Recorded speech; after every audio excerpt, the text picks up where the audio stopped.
Abusia yate Krishna, yate Buddhism, yate Shintoism, Christianity, Islam. Name them. Ebi mo so say omo yusu yin and yang. Enyama bebre na ekoso e wo ho and ye ba be discuss faith and answer religion. I feel say yen ka ho asem on platform you so that for 8 years. I think this is our first time we are ever going to have a discussion or a conversation about this religion. What is this religion? What is the name? It is called Baha'i Faith. And no, and then they about be discuss it and some doors. So I have a lot of questions about that faith I will ask. But say you bet to your bone ya mat watch rich no bia at yase and send the questions no ediagum. Me mama kwa ba biom edeba Revelations, the biggest platform you so. We are the biggest, we are the highest, we are the greatest, we are the tallest, we are the toughest African spiritual platform. My name is Queen Hadasha. Call me Empress Makida. I am the world star number 8. I have 1 million names. A name that can give you salvation. A name that can resurrect the dead. Hey, I love my name so. In fact, don't forget I am the spear of destiny. I welcome you. Today is a great day because the first time ever I am discussing Baha'i Faith on this platform. I am happy the person who is coming to talk to us about the Baha'i Faith is one of our fathers. Let's welcome the guest and see what happens today. Papa Yamakwaba. Yeah, no. We welcome you to our platform. Thank you very much. Great. So, Papa, today is your first time on this big platform. Right. We want you to pay obeisance to our followers. Introduce yourself to them, who you are and what you are, and tell us about Baha'i Faith before we get into the topic. All right, thank you very much. And viewers, cherished viewers, good day, whatever time that you are watching. My name is Akwesi Osei, a member of the Baha'i Faith. The Baha'i Faith is a religion, and we believe it's the youngest of the world major religions. It started in Iran, those days Persia, present-day Iran. And twin prophets, we call them twin prophets. One was called the Bab. The Bab means the gate, an Arabic word which means the gate. So he started his teachings in 1844 and claimed to be the very person that all the various religions of the world have been looking forward to receiving. Really? Exactly. And that he said he was preparing the way for another person in much the same way as John the Baptist prepared the way for Christ. He was preparing the way for another person to come after him.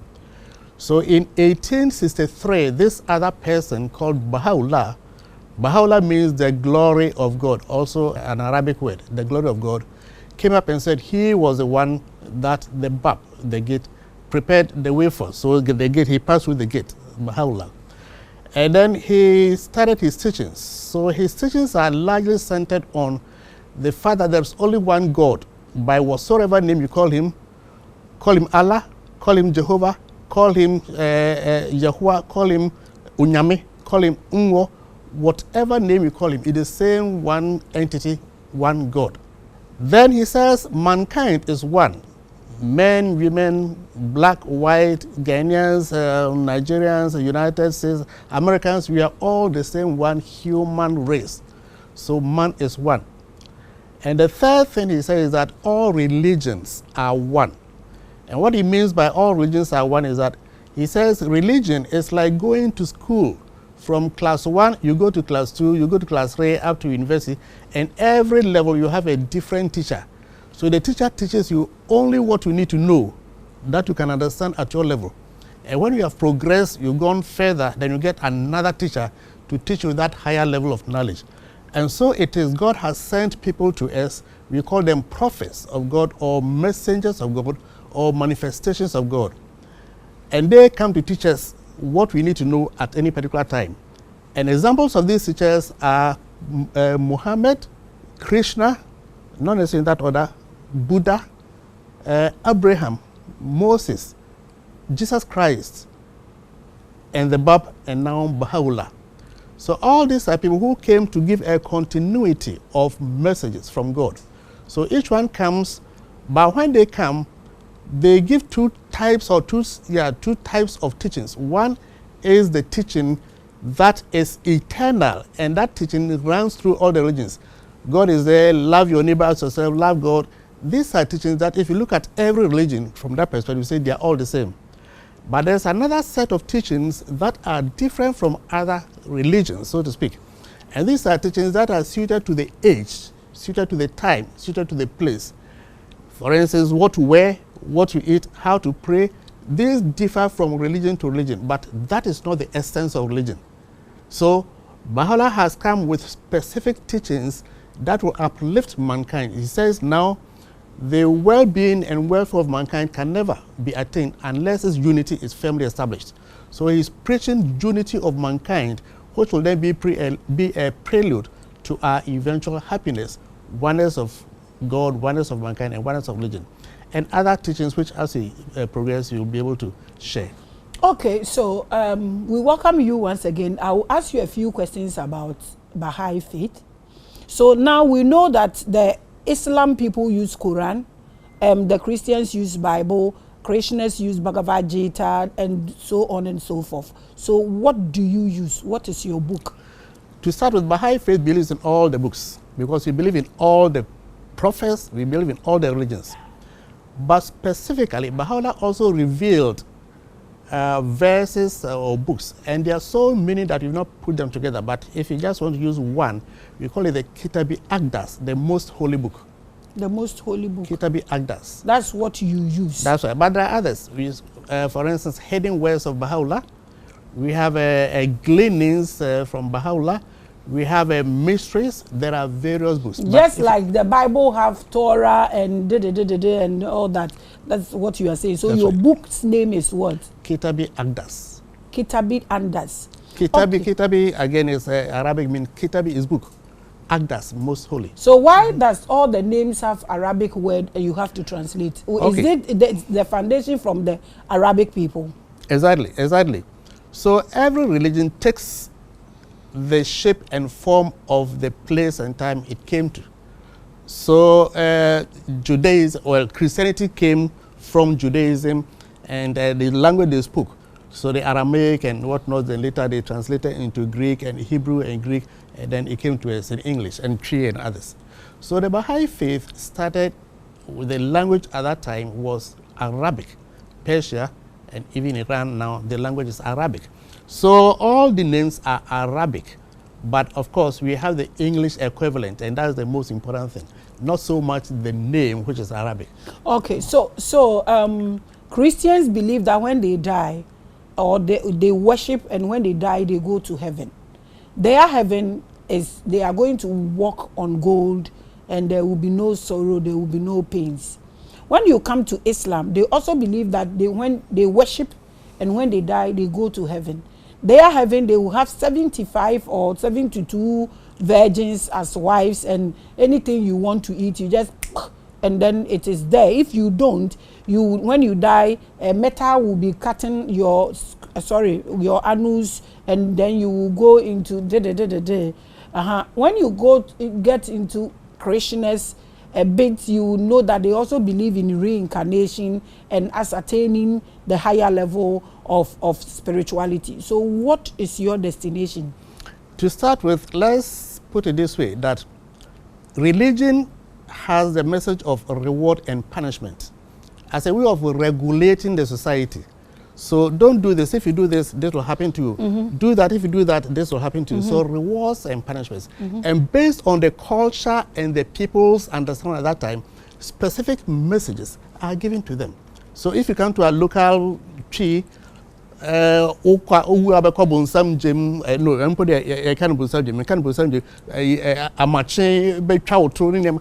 our own way of showing people, regulating their behavior so that you do the right thing. If you do the wrong thing, you get the punishment. The bottom line as Baha'is, we believe, is that yes, there's a reward and punishment. There's a heaven, there's a hell, but that heaven is not necessarily a geographical location, where you have gold and honey and milk, but it's a condition of existence. You imagine somebody you love so much. If you are in the presence of this person, you really feel happy. Now, when you die and you go to the presence of the person you love, God, you feel so happy. Now, the happiness you have is what people try to use various ways to describe. Not necessarily gold, not necessarily honey, not necessarily milk, but that situation of satisfaction, being in the warmth of the presence of the loved one, that is equivalent to heaven. On the other hand, if you have not lived to the right prescription and you die, you feel the absence of this loved one. And that feeling of the absence is what may be described in our terminology, as we can explain, as hell, fire, brimstone, and whatnot, but not necessarily fire burning you, but that instance of you, that condition of existence of you being separated from your loved one. That feeling that you have, that I wish I had not done that, that feeling of regret, that is what we try to use. Hell. Yeah, hell. So we have that, and so heaven and hell are conditions of existence which you can even experience on earth here. So as you do good, you feel satisfied, you feel good, that is your heaven here. If you do bad, eventually you get the reward and punishment, that's your hell here. And then when you die, you progress, you also have that feeling of being near the presence of God or away from the presence of God. So it's a symbolic kind of thing. And it's not like they are saying. It's not exactly as literal as it is. In other words, it's figurative language. Okay. So let me ask this. When you go to Christendom, they pray, they sing praise and worship, pray, and they do fasting and all that. You know how the Christians pray. And then when you get to Islam, they also have a way of praying, doing, you know, the ablutions, and all that. Mm-hmm. That's their way of prayer. When you mm-hmm. get into Christians, mm-hmm. they are more in meditation mm-hmm. and all. Mm-hmm. And Christians, I'm asking two questions in one. Mm-hmm. Christians don't believe in polygamy. Christians also don't believe in polygamy. Even for them, sex is a very sacred something for them. Islam, they believe in polygamy. They marry any number they want to marry. Your faith, how do you people reach out to God, or how do you people worship, or how do you people pray? How is your marital status like in Baha'i faith? Right. Prayer is communion with God. So you are communing with God. You are praying, communing, conversing with God. And so somebody you like so much, you always want to converse with a person. So you can use your own words, but you can also use revealed words by the prophet. And the prophet has revealed a number of prayers which are suited for every occasion. So you want to sleep, there's a prayer for sleeping. You want to eat, there's a prayer for eating. You are traveling, you are looking for protection, security, there's a prayer for them all. So prayers are revealed for various occasions. Brother said you can use your own ways, but you can use one. We love to use the prayers of the prophet. So often we have a prayer book, and then when we are praying, we choose one of the prayers and read them. Most important is that rarefied atmosphere of you being in communion with God, that prayerful, meditative mood of you being in the presence of God, that is very crucial. Now, in terms of what's that? The marital status. Marital status. We believe, and by the way, as we said, these are the non-essential teachings of religion, but that is just to bring some orderliness in the society. So these are teachings, what to wear, what to eat. They are to bring some orderliness in the society. And so it may vary from religion to religion from time to time. But now, we marry only one. So one man, one wife. And when you say man, we mean biological man, wife, woman, biological woman. You know what I mean? And so you are saying you people frown at homosexualism and gayism? We don't. You frown at it? We frown at it. Exactly. Okay. So tell us now, when you get into your church, what are the things that your faith frowns at? The things you just mentioned, the same-sex marriage and all that. You just mentioned one. What are the rules? In Christianity, you don't have to lie, you don't have to fornicate, you don't have to drink. I think same in the, what are yours? We don't drink alcohol. We don't drink alcohol of any kind. We don't take drugs. Of course. You don't take drugs as in? Well, drugs as in hard drugs, drug abuse. Okay, medications? No, not medications. You are ill, you go to the hospital, the doctor says, take Amozil, take whatever. That one you take. Ah, okay. But hard drugs. Like cocaine and blah, blah, blah. That's right. You don't do them. Oh, that one. That's right.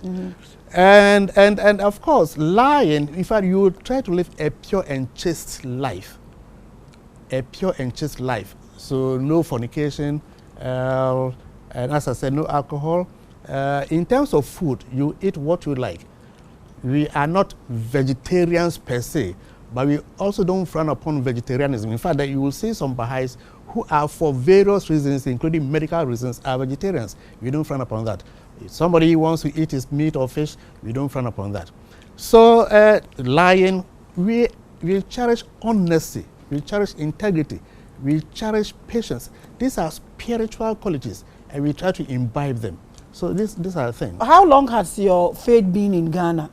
It's been in Ghana for the past 73 years. 73 years? 1951 was when in it Ghana? first came to Ghana. Worldwide, I've said 1844. But 1951 is when it first came to Ghana. And admittedly, it's not been growing very fast because it's a very challenging message. And it's not easy for people to accept. But 1951, but it's now everywhere, almost everywhere in the country. What is your message and why? What makes it challenging? What is your message? Challenging in the sense that it's not within the traditional message. It's not preaching Christianity. You know, Ghana was 70% Christians. So something that looks so strange, or it looks so strange. What makes it strange? We want to know. What makes it strange is primarily the message. It has its own prophet, Baha'u'llah. It has its message, as I've explained some of them, the teachings, the doctrines. These are very different, almost radically different from what people know. But if you bring yourself to bear and appreciate and understand, you put it on the scale of reasoning, it makes perfect sense.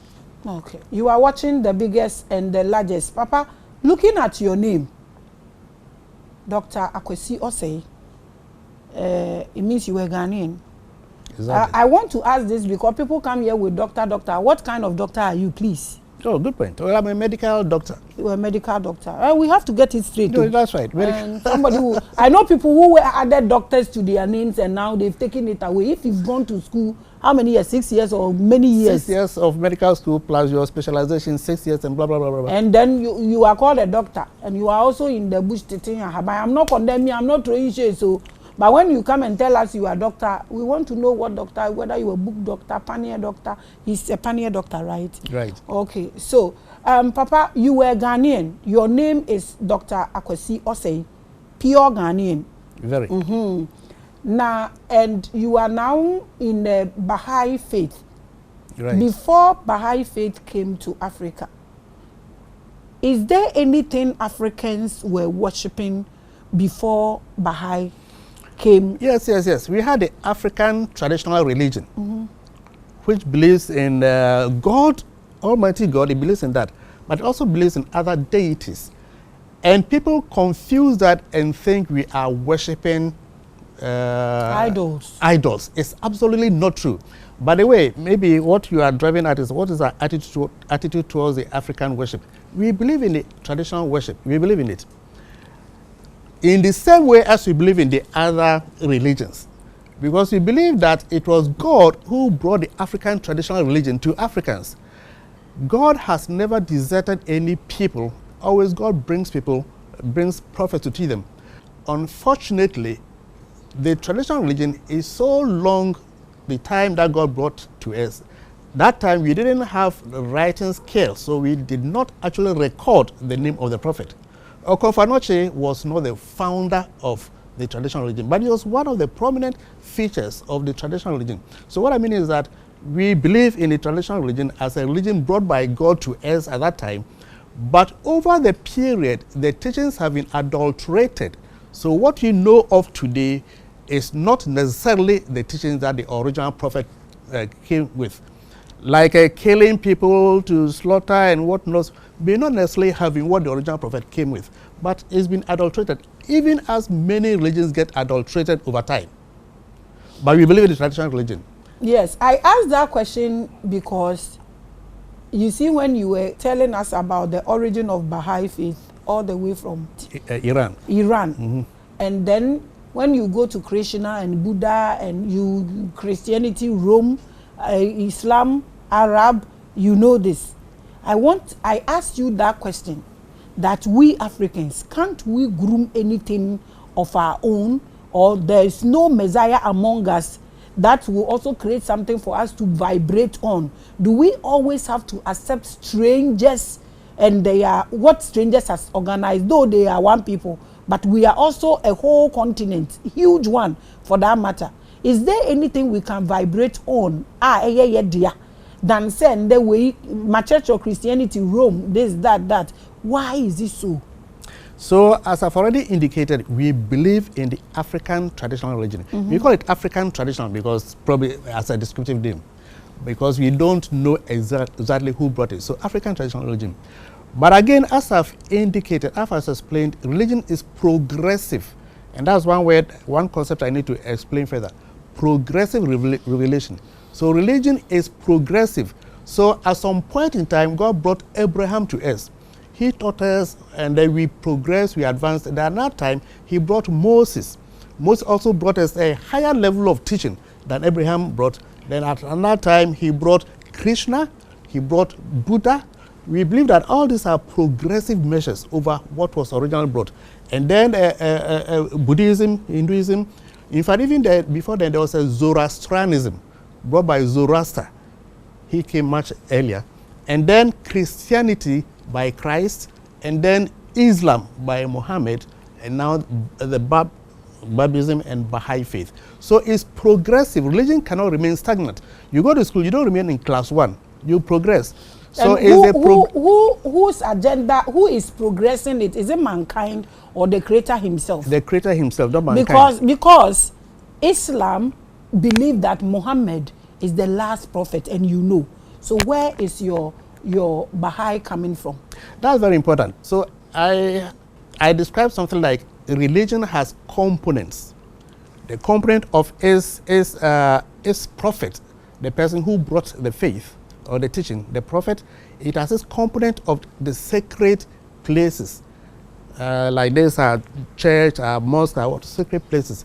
It has the teachings that it comes with. It has do's and don'ts, its practices. And it has one other component that I call exhaustive complementary teaching. In other words, every teaching comes up with a certain set of belief that it is exhaustive, that it explains everything and is comprehensive. Comprehensive, exhaustive, explanatory system. With this one, every religion tells you that what it teaches answers every question. And if you belong to that teaching, it really answers every question to you. But if you step out of that teaching and you belong to a different thing, you realize it does not really answer every question because of the progressive nature of revelation. And so, every teaching will tell you that this is what we believe. Beyond that, there's nothing else. But we know that as you move on to the progression, something more comes to explain other things. Take something like science and religion, which is one of the major teachings of the Baha'i faith, that religion and science must go hand in hand. In the past, if you take some of the past religions, their teachings might not be scientific, but they will tell you that this is what we believe. You science, you are a different thing, but we believe that it is scientific. That is something that is part of the progressive nature of revelation. That you cannot say something is religion in the Baha'i context when it does not move alongside science, when it cannot be understood scientifically. So if it cannot be understood scientifically, to us it's superstition. And one of our main figures of the Baha'i faith, called Abdul Baha, one of the 3 central figures of the Baha'i faith, he says that men of religion have used their imagination as a religion, to the extent that men of science and wisdom have rejected religion as imagination and superstition. Because you've replaced our belief that there's a God sitting somewhere, like a big daddy up there with a beard, white beard, and with an eye that sees everywhere. He's holding a big book. He writes everybody's name with a rod. He hits you. This is a caricature of our imagination in our mind. Hey! Caricature of our imagination in our mind. So you have created something like this, and then men of science said we can't accept something like that sitting somewhere. You know, the Russians went to the moon, where they first went to the space, and they didn't find God. So they came back to deride religion that you people are saying there is God up there. If you went there, you didn't see God. And then other people say you didn't go high enough. If you had gone high enough, you probably would have seen him. But what I mean is that the concept that there's a big daddy up there overseeing everything is a caricature of our mind. Real God is not like that. It's like what? God cannot be imagined. The essence of God is beyond our imagination, beyond our comprehension. But God is a transcendental being, which, yes, a personal being, but transcends our imagination. Whatever you can imagine as God, that exactly is what God is not. So these are the kinds of understandings that we need to appreciate. And then once you realize that the teachings go alongside science, you realize that there is no issue about that. But I think I'm losing track of the original question you asked. If you can bring me back. You've actually answered the question. I was asking why we have foreign people. You've answered, and you've also, I asked a question about Muhammad being the last prophet and where this your man is coming from. Let me take it up from there, because that's so every religion tells you that our person is the last one, but at the end of the day, he will come back to judge mankind. So you have that concept in all the religions. So Judaism, they are looking for the Messiah, and they don't regard Christ as the Messiah. So they are still waiting for the Messiah. Mm-hmm. Zoroastrianism, they are looking for the Shah Baram, who will come at the end of time to judge mankind. Shah Baram as the fifth Zoroaster to come. In Buddhism, they are looking for the fifth Buddha to come to judge mankind. In Hinduism, they are looking for the 10th avatar, the 10th incarnate. And so Christians are waiting for Christ to come back. Muslims are looking for the Imam, the figure, to come. And BAHÁÍ is saying he is the very person all these people are looking for. The very person. A mighty claim, indeed. The very person. So that if, now before then, let's look at this issue. If Hinduism, Krishna comes as the 10th avatar, he comes earlier than Christ, where will Christians be for them to wait for Christ? If Christ comes before Krishna as the 10th avatar, the 10th incarnate, where will Hindus be for them to wait for their Messiah? BAHÁÍ says it is the same one person, but it's the understanding that we have, is the progressive nature of revelation that we have not appreciated. That makes us think we are looking for one person. Indeed, around 1844, that time, many people were really looking for, Christians were waiting for Christ to come back. You may know of Joseph Rutherford, William Miller, Ellen White. They were looking for Christ to come around that time, 1844. And some German Templars went to live on Mount Carmel, Haifa, waiting for Christ to come, sold materials, their gowns. When Christ comes, they will wear that to meet him. That same time, Hindus were waiting for the 10th avatar. That same time, other people were waiting for their messiahs. And around that time, Baha'u'llah came, and they did not recognize it because he did not come in the way that they were expecting. Somebody was expecting Christ to descend, be hanging in the clouds for them to see that there's a Christ, but that will not happen, and that has not happened. So Baha'u'llah says he is a prophet to come to fulfill all these issues. And so he fulfills the coming of all these people. And that's why, again, so you go back to African traditional religion, they are also expecting somebody to come at the last days. Baha'u'llah claims to be that fulfillment of that person. Did you say Baha'u'llah no? Or say no ye last one wa basisi. Not exactly the last one. Again, so when Muslims say the seal of the prophets, we even understand the seal in the sense that seal, the closing, seal of people who are prophesying, but after him, somebody will come. Baha'u'llah is not the last. He says roughly every 1,000 years, another person will come to bring a higher level of teaching. So after Baha'u'llah, roughly 1,000 years after Baha'u'llah, somebody will come. So it's not the last in the sense that nobody else comes. No, okay. That's right. So now that the creator is the one controlling the progression, is he looking at Ghana, African, to be a Messiah? Because we've not had our chance. We've had our chance. I said African traditional religion. Who was our Messiah?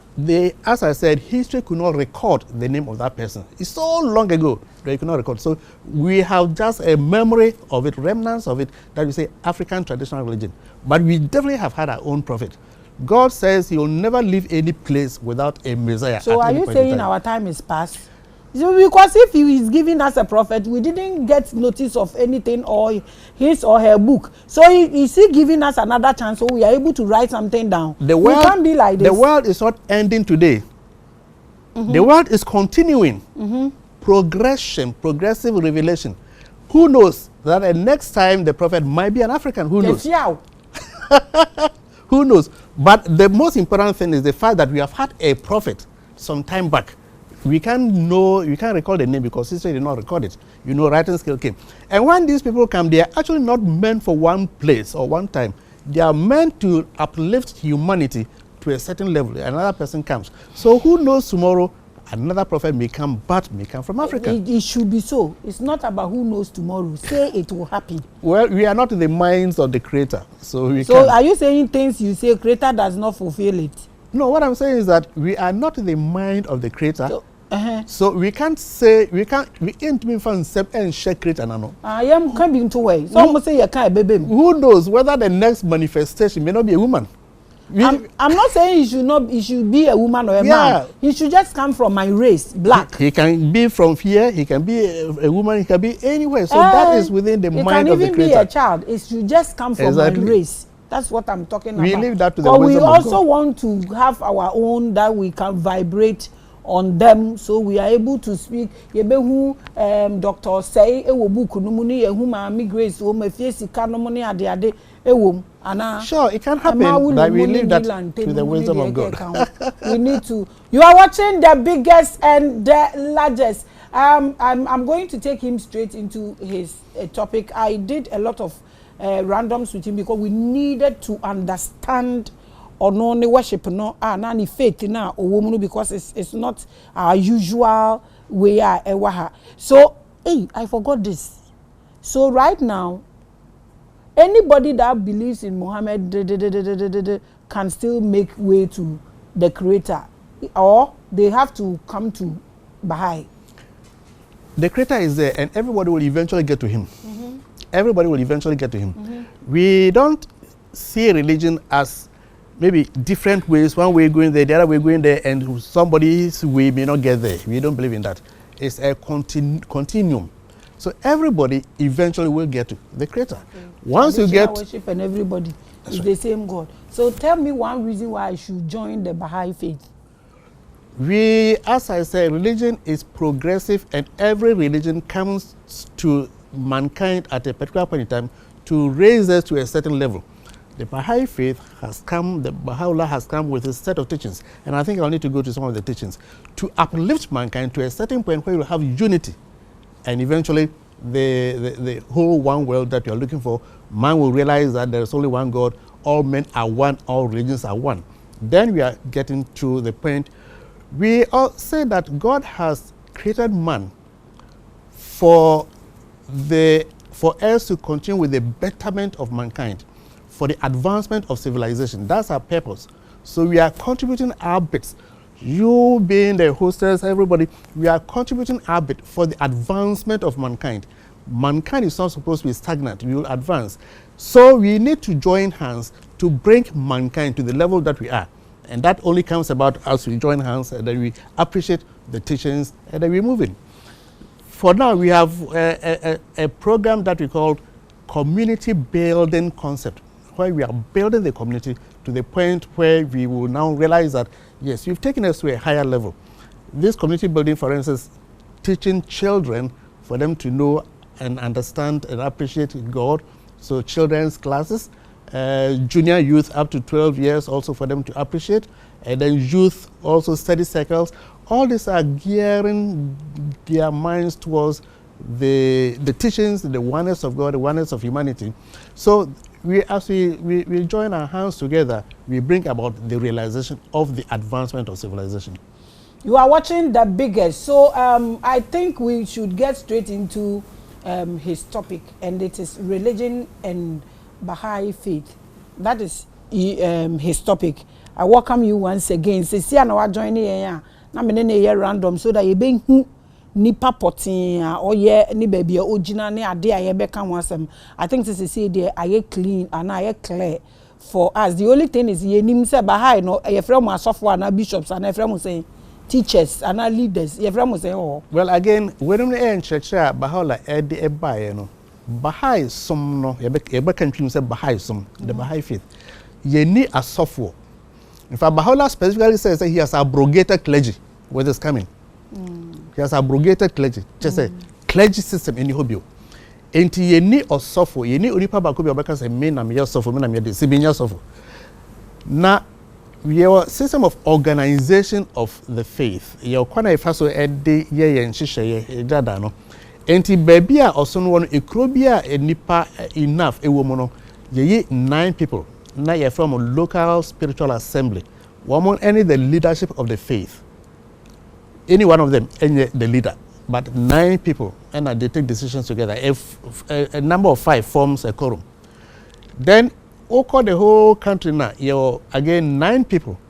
You're from the National Spiritual Assembly of the Baha'is of Ghana, or the Baha'is of any other country. And they are elected. Then your system of election, so it will interest you. I'll come there. And now call the whole world in Swat. You are 9 people. You're from a universal house of justice. They are elected every 5 years. In the country, National Spiritual Assembly elected every year. Local Assembly elected every year.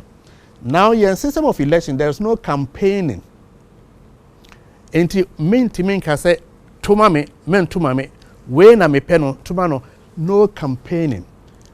One kasa wo de otibua, you go through your own meditative mood, you are understanding based on your knowledge of people, looking at the spiritual qualities that they have, as I said, their integrity, their loyalty, their mature experience.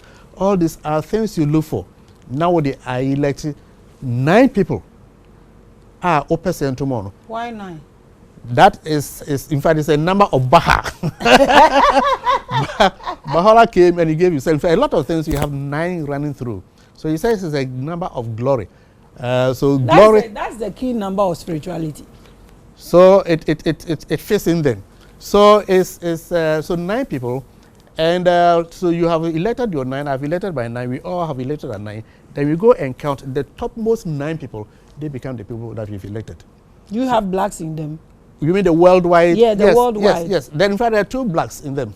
Can you mention their names so we applaud them? Me, I love them when they get to the top. One is a Malitonga, a Zambian, Malitonga Nchungunu.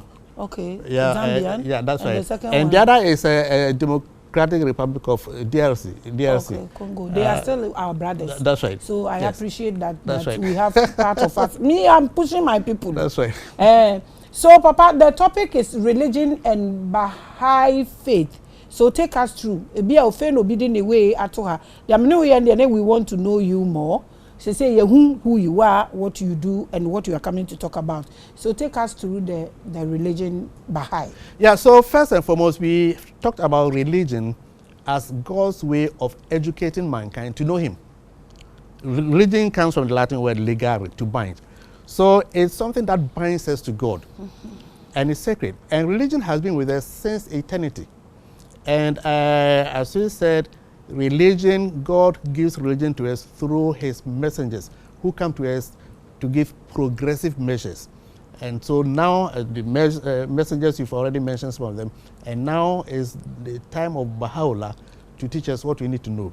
Now Baha'u'llah has given us specific teachings which will uplift humankind. For instance, he says that men and women are equal. Imagine 1844 when this teaching came about. Women were regarded as second, Nothing. Nothing. Indeed, in Persia, when the faith started, a man gave birth to a girl and would even bury the girl alive because it is nothing. And even yen kwahakra oh de obema oh nipa yedase oh de oba yebefa no. So it even in our own concept we don't give that kind of respect to women, to the female gender. Bahá'í says we need to change that and that men and women are equal. He says they are like two wings of a bird.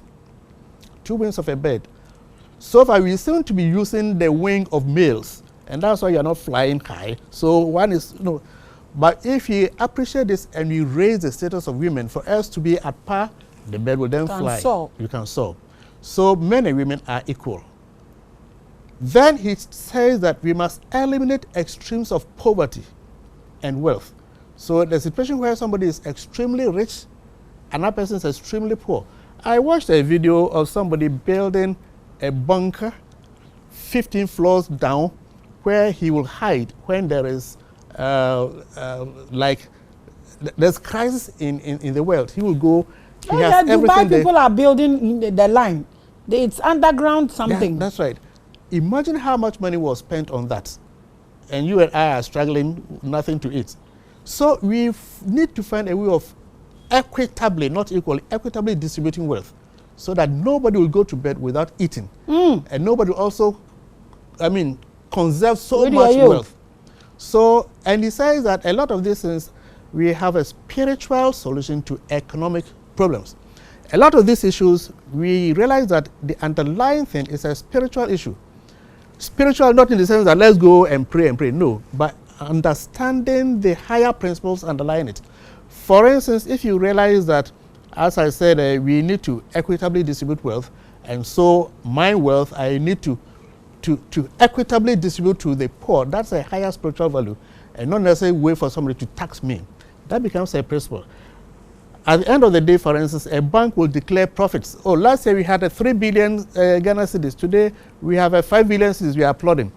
They don't consider our customers. To what extent have they been satisfied?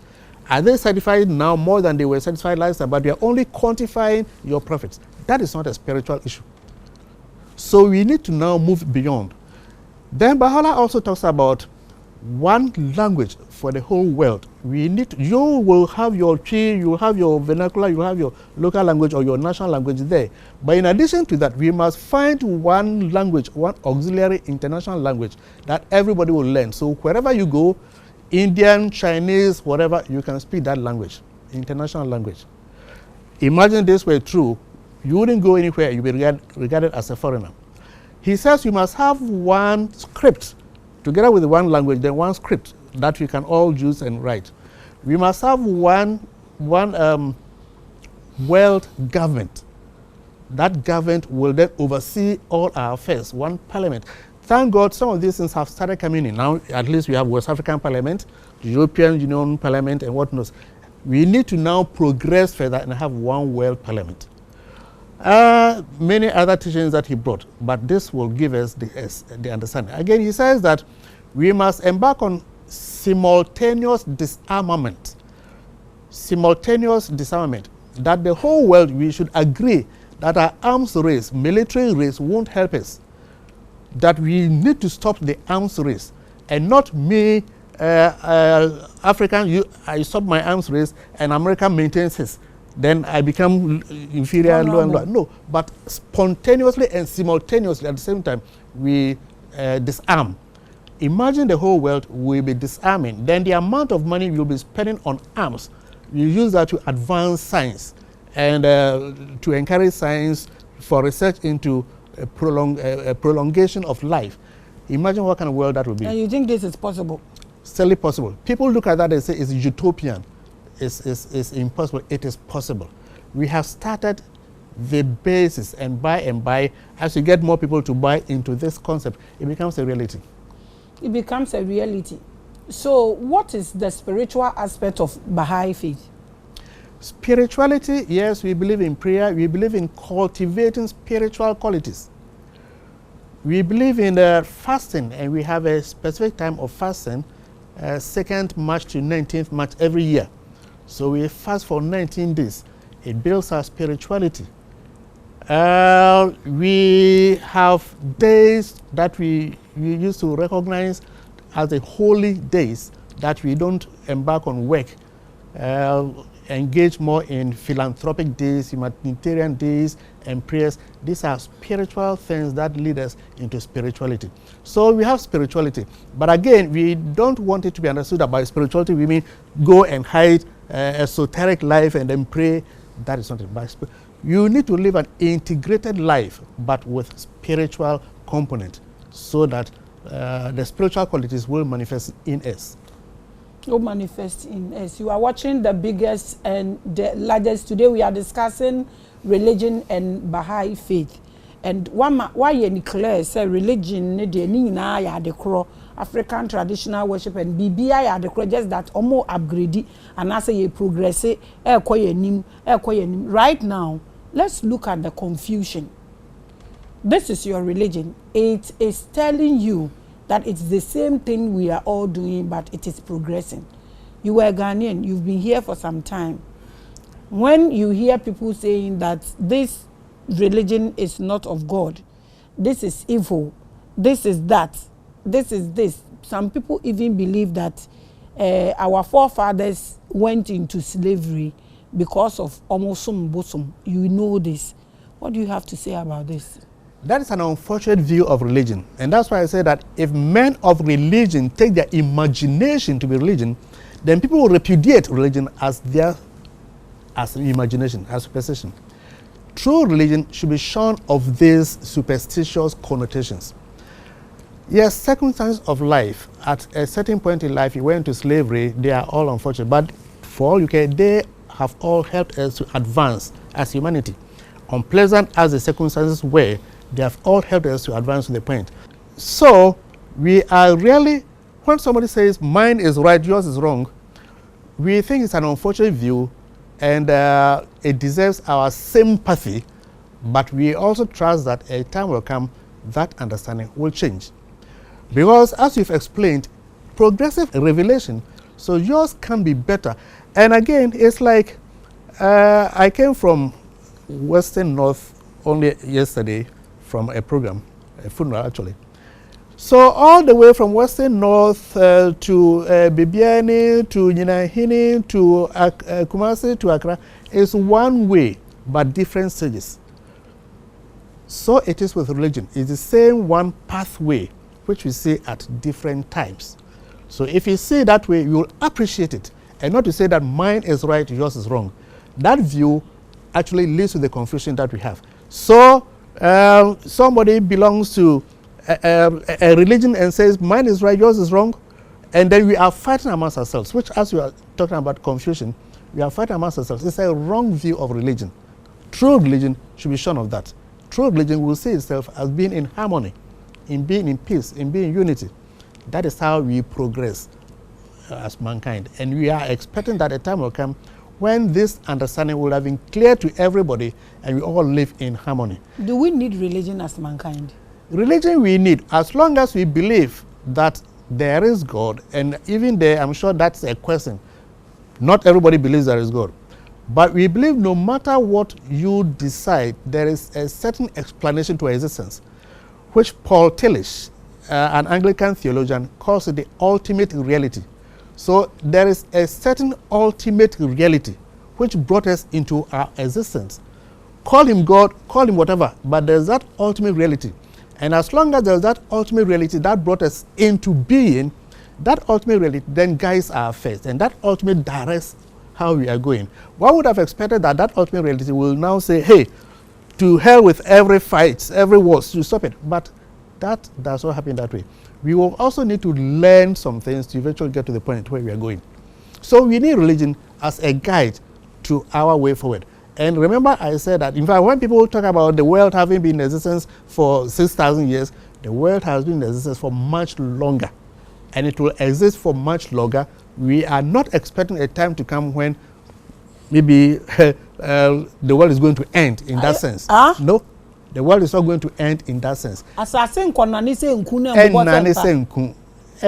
We are going to continue in perpetuity. But times change. So the order that we have, when you talk about the end of the world, you are talking about the end of the old world order for a new world order to be rolled over. In fact, Baha'u'llah says he has come to roll over the old world order so that a new world order will be ruled. And he's rolling the old world order like a mat. Obubo, we are to second every ho. And you say no one. That's right. We are from Abba. But it's not the end of this world. That world is not going to end. So when we talk about end of the world, that is not it. So these are the teachings that will bring about that new world order. You are watching the biggest. Inti mwako so asana modresi. Any dressing, any decent dress. So I said decent, not a dress that we know. Any decent dress is acceptable. What is decent dress? Oh, well, supposing I dress and I expose my breast, you wouldn't call it decent. Supposing I dress and my panties were somewhere you wouldn't call it decent. Any decent dress is because the point is that when we are going to church, and we don't call it church anyway, when you're going to church, you are going into the presence of God to worship. So why would you want to, like your father, you are going to the presence of a president. You go to the presence of the president with all kinds of exposure. No, you want to appear decent. So, but whatever is your concept of decency, that is good enough. So it could be my traditional way, it could be my fugu, it could be my clothes, it could be anything. So decent. Is God listening to our prayers? God is listening to our prayers, but God answers in his own way and his own time. The way up. The way up. We can't tie God's hands. So by screaming, shouting God, ordering God, that does not work. That does not work. It does not work. You can't shout. 70% of us are shouting. No. And that does not work. So at the end of the day, maybe you are shouting to elevate your own self that have done something, but really that is not. God is not deaf to listen to shouts and shouts before. The best way to get through to him is what? Oh, if you not shout. You don't need to shout. If you want to shout, fine, but you don't need to shout before God hears. That's the point. So what do I need to do before he hears? In your prayers, your silent, you recite your own prayers, you want to use your own words, pray, God listens to everywhere because he is in our presence everywhere anyway. God? Yes. Where is his dwelling? God does not have any physical dwelling. That's why I said that when the Russians went to the moon, they were expecting to see God over there, and they didn't see him. So they came back and said, where is your God? God is with us. In fact, God is both transcendent and immanent. Immanent in the sense that he's in us all. He's here, he's not. Exactly. You are watching the biggest and the largest. People are watching us. Over 400,000 people are watching us now. Looking at Africa as a doctor and as a Baha'i faith person. Looking at Africa as a Baha'i. As a Baha'i. Yeah. As a Baha'i. Mm-hmm. Looking at Africa, what do you think we need and what do you think is wrong with us? Well, good point.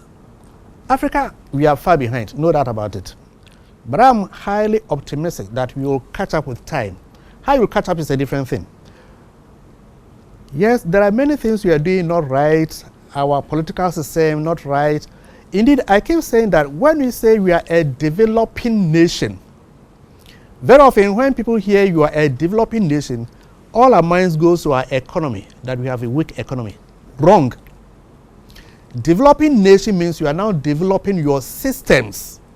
Your system of education, your system of health, your system of agriculture, your system of industry, system of all this. So we are now building our systems and also our system of governance. So our system of governance, our political system, is nowhere near what we want it to be. Corruption and all this. So no doubt about it, this is what defines Africa. But as we get over that and we improve, you develop, you will certainly overcome this. Who knows tomorrow, even when the European came to Africa to milk us, they may come back tomorrow not in the spirit of milking us, but cooperation to help us to develop. I'm not saying so, but it may happen. So eventually you'll get there, no doubt about it. I don't have any misconceptions at all. You'll get there. But a question of when and how, that will come. And by the way, you also realize that the world civilization has been moving from place to place.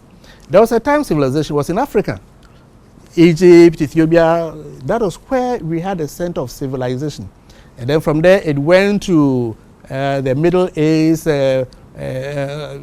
Macedonia, and whatnot. And then from there, it moved to the Western world, and now it's with the Americas.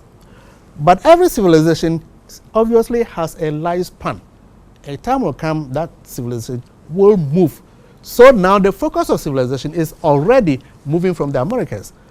You were hoping that it will end in Africa. It's not ending in Africa. It seems to be going to Asia. But no matter what, a time will come, you will get back our rightful place as Africa. We will get back. I can't wait. Even whether I'm here or in my grave, I will just be turning. Papa, thank you. You said in your submission that we are all one people, whether white, whether blue, whether yellow. We are all one people. Did you say that? Yes, exactly. So God created all of us. Yes. He loves all of us equally. Exactly. So why are we like this? Our continent and everything, our system, like you said, like this. Why is God watching our oppressors to oppress us the more? Why? I'm sure that God has his agenda. But you also will need to work out the agenda. I started by saying that there was a time civilization was in Africa. Indeed, hieroglyphs, the Egyptian system of writing, we developed it in Africa first. And from that, it progressed to the Arabic numerals that we have it and all. So we have also had our day. Unfortunately, we could not sustain it. But no wonder, every civilization breaks down at some point. Every civilization is breaking down, or when every civilization is breaking down, it breaks down in the form of the family breakdown. The family begins to break down, then your system of economy flops, and such things follow. So we have lost our civilization at some point in time. But it goes around, it's a spiral. Civilization is a spiral. So it goes around and comes back, and eventually we are all progressing as humanity. Again, there was a time when civilization, we were in our small clan state. Clan, that's where you are.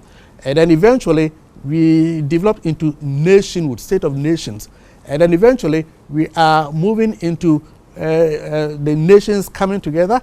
And eventually it will be one world civilization. That's where we are heading towards. So when the one world civilization comes, we will all reap the benefits. So Africa will not be left out at the end of the day. You are watching The Biggest. My last question, then we are done. So, should I ask this question? Sure. Ask it. I'm itching to hear. What is that one thing when you see in Africa you feel burden in your heart? That one thing when you see in Africans? Well, our state of underdevelopment. No doubt about it. And remember I said underdevelopment, that covers a whole lot of things. People are hungry, they are not eating. Wars even engineered by elsewhere and also within us. We are not being able to put our systems together. Corruption, all these are issues that really, really hurt all of us. But as I have traced it, a time will come, we will overcome it. But we need to make that conscious effort to overcome. Otherwise, it will take maybe a very long time. But these are issues that I see every day, then it is really, really not that pleasant. No, unfortunate. But I'm sure you'll overcome. I said this episode, you are too optimistic. It's not so much being optimistic, but studying the trend of development. That's exactly where we are going. You are watching The Biggest. Papa, our time is due. So your last words for the public, those who need advice, especially those who are saying, this is evil, this is bad, this is that, and also the hope for the youth, and also advice, more advice for the leaders. Let's all join hands together. If we join hands, we develop our systems, we build our community, all this will eventually evaporate. The corruption will go down because you've built the spiritual system. You know that you don't need to kill somebody to survive. You don't need to let somebody's ambition die before yours comes up. We need to put our hands together and build our system, build the economy. So as I said, children's education, we need to prioritize that. Women's empowerment, we need to prioritize all this. Then by and by, you'll be getting there. But now, we know there are challenges. But these challenges will not be there forever, so it should not make us despair, but by and by we'll get it over it. By and by we'll get there. You are watching the biggest. I think Sahanam Dini Besi. Now can me person can be I'll come back bibi back where me the how omo faith no a place a money me in our pepe. Now can me person be mu kakra but your time no I be. I am happy that they know that women are also some kind of wings that will help them to soar. It doesn't mean say when you chop one into it's a whole lot. It's a whole language that I would allow him to come one day to come and elaborate on it. Papa, thank you so much. We do appreciate you. So when they call you live, please come so the public will also ask you their own questions. Ebusia say emfa nembra live na mumbisa the questions and natural comment session where nkoma yedi yene was about Baha Faith with Dr. Akwesi Osei, a medical doctor. Mamfa so I panie ura. And I discuss faith. I think it's the first time we are ever doing this on this platform in 8 years. We appreciate you, Papa. Thank you so much for watching the biggest. Shalom.